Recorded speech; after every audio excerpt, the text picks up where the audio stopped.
Floating plants are a fantastic addition to any pond, enhancing its beauty while also improving water quality.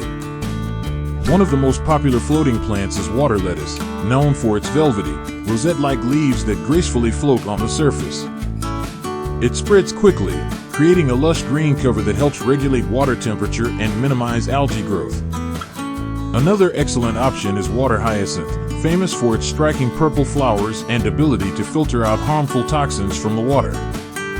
This plant is not only beautiful but also highly effective at oxygenating the pond and providing shade for fish. For those who prefer a more subtle look, frogbit is a great choice. Its small, round leaves resemble miniature lily pads, forming a dense floating mat that protects fish from predators and harsh sunlight.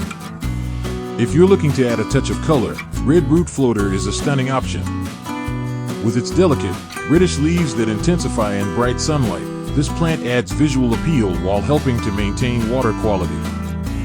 Lastly, duckweed is a tiny but powerful plant that grows rapidly and serves as an excellent natural filter. It absorbs excess nutrients, helping to control algae blooms, and also provides a nutritious food source for fish and waterfowl. While it can spread quickly, regular maintenance keeps it in check and ensures a balanced ecosystem.